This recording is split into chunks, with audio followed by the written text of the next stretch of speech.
In this lesson, I am going to teach you how to make your own beats and make your own melodies, whether you're a hip-hop producer, whether you're a pop music maker, or whether you're just an instrumentalist or a producer in general. So open up a new GarageBand project and tap in the top right where you see that little loop-de-loop. Those are pre-made loops by Apple. And what we got here is we got several different loops. So we're going to drag and drop this pre-made drum set loop, and this is how it's going to sound.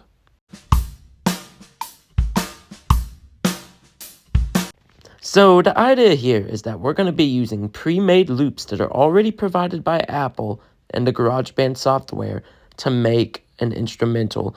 And this is more so for producers and artists that do not know how to sample music. So if you tap the loop that do not know how to make music from scratch, get this, and so we can use genres and you get multiple genres of loops. So you have rock loops, you have metal loops, you have pop loops. So there's all different types of loops you can use to make a song. So I'm going to show you how easy this is. So tap the loop icon in the top right.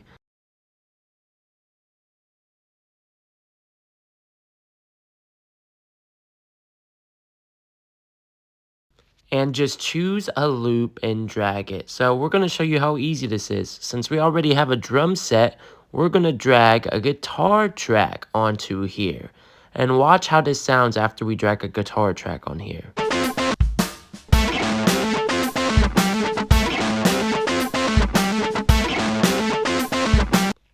Pretty easy, huh? Now, you're probably thinking to yourself, okay, what if I want to change the speed of things? This is how you change the speed of things. In the top right, tap the settings widget or the settings icon. And what you'll do is you'll go down to tempo and you'll change the tempo to however you like it. Remember, the tempo is the song speed.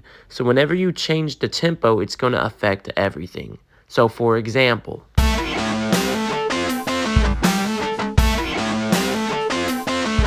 see how much slower that sounds? But that's what happens when you change the tempo. It's going to affect all the instruments on the song. Now, whenever you've experimented with all your loops and you've figured out the loops that you like the best, what you can do, or what you need to do, is you need to merge all the loops into one, because it'll save space on your iPhone device, and then it will save space so you can record more tracks on your song. So what you'll do is you'll tap either of the icons on the left, and then this will pop up, and you tap merge, and then you'll merge them. What it will do from there is it'll merge all the instruments into one track, so you have just one solid instrumental. So just continue to play around with the loops until you find ones that you like. You can even change the pitch on them. So we'll go into the next part of this. So what is sampling? Sampling is essentially when you take a sample or a part of a song and you make another song with that part, right? So for example, let's say we want to take this song right here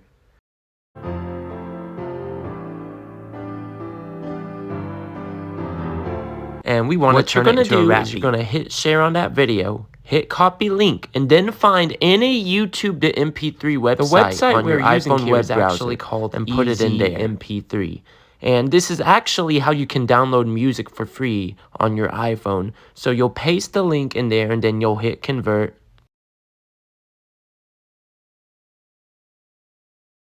And then an option to download. What's cool about this is you can do this with any song. So then you'll hit download MP3. How you get free music this will on your pop iPhone. Up, and you'll hit download, and it'll save directly to your iPhone. And then they just create folders of music on their iPhone, so they just have free music on their iPhone. Now, of course, Apple has pre-made loops, but let's say you don't want to use a pre-made loop for your drum. You can go to YouTube, and there's a lot of producers that make free drum loops. So you can just type in, example, what I did, lo-fi drum loop, and then you can just copy that link, paste it into a YouTube to MP3 converter, and download that drum loop. So that's what we're going to be doing today in this video, just as an example. So we're going to use this lo-fi drum loop, and then also this video that we're sampling, and we're going to create an entirely new song.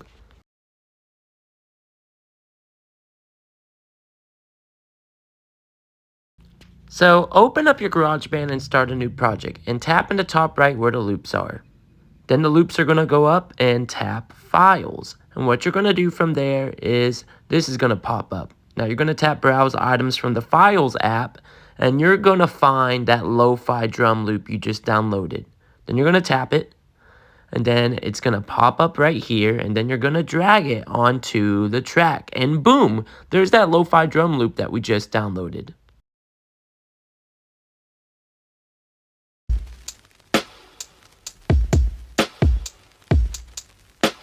Now the question is, how do we take this and put it over this? Here's how. What you'll do from here is you'll tap the plus icon in the bottom left, and of course your quick access menu will pop up. You'll scroll till you find the piano. When you find keyboard, tap the icon under it that says sampler. And this so after this, in the top left corner, tap the arrow, and My Songs and Bark will pop up. Tap Bark. And what's going to pop up is this menu. Now you're going to tap Import. And when you tap Import, you're going to go Browse Items from the Files app, because we've got to get our file that we downloaded. Then you're going to find your file in your downloads, and you're going to tap it. And then once it's right there, instead of just dragging and dropping it, on the far right, you see a little arrow that has a little box around it. You're going to tap that, and then it's going to be imported into GarageBand like this. So what you're going to do next is you're going to tap Done in the top left, and this will pop up. So what you see is the sample in its purest audio form. And what we're going to have to do here is we are going to have to play around with this sample so we can get it matching to the same speed of our drums here. So we're going to have to take this sample and get it to match this. So notice if we press one of the keys on the keyboard, there is a short delay between the audio and us. So what we're going to want to do is we're going to try to make it to where as soon as we press the key, we can hear the audio sample. So what you'll do is you'll try to long hold this arrow right here, and you'll try to drag it until it touches the audio wave. And the reason why you're going to do that is because, like I said, as soon as we hit the key, we want to be able to hear the music. We do not want there to be any delay, because we are going to need to be as accurate as possible when we do this. So now that we got it dragged right up to the audio wave, as soon as we press the key, we'll be able to immediately hear the audio. And what I'm going to do here is I'm going to press 3 different keys. You're going to hear the first key, and then the second key that I press, the audio is going to slow down. And every key you press is either going to make the audio slow down or speed up, depending on which key you press.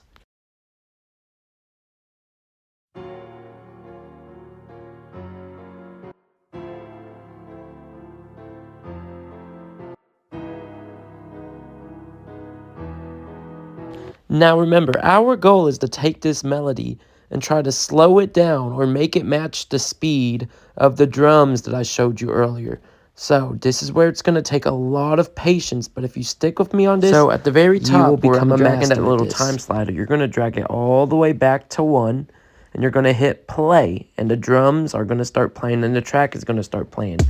Now what you're going to do is you're going to listen by ear, and you are going to tap one of these notes on your keyboard until it matches up or it synchronizes with the drums. It doesn't have to be perfect, but try to get it as close as possible. So for example,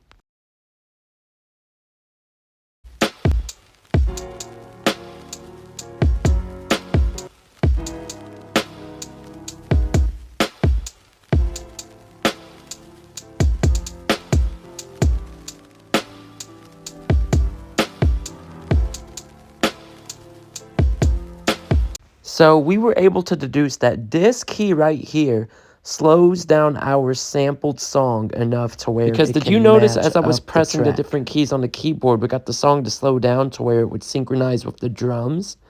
Now, what we're going to do now is we're actually going to record the sample. So you're going to drag the time slider at the top all the way back to the beginning of the song, and then you're going to tap record. And whenever you're ready, you're going to tap that key like this.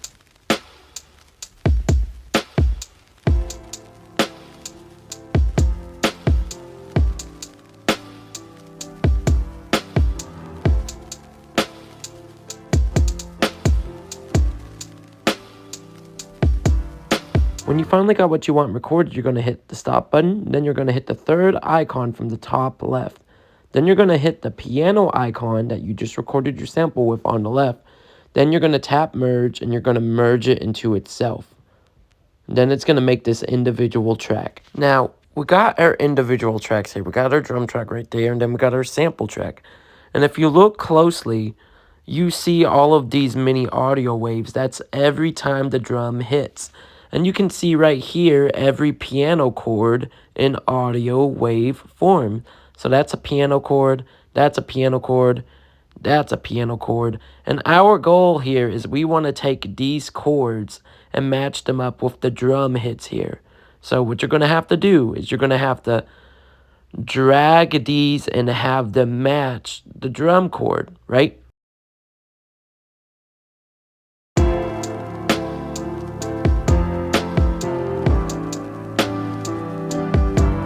But here's one issue we're going to run into.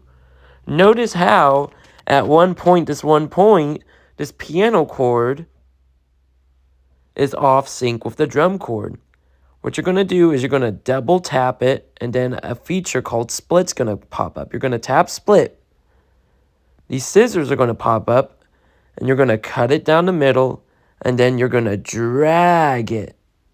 You see, like this.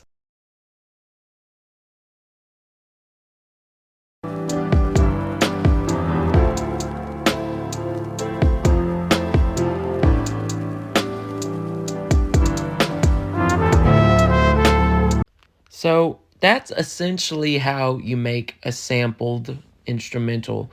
All you got to do is make those notes match up with your drum track. And from there, you'll have everything figured out. Now that you know how to make your own beats and melodies, we can move on to the next lesson.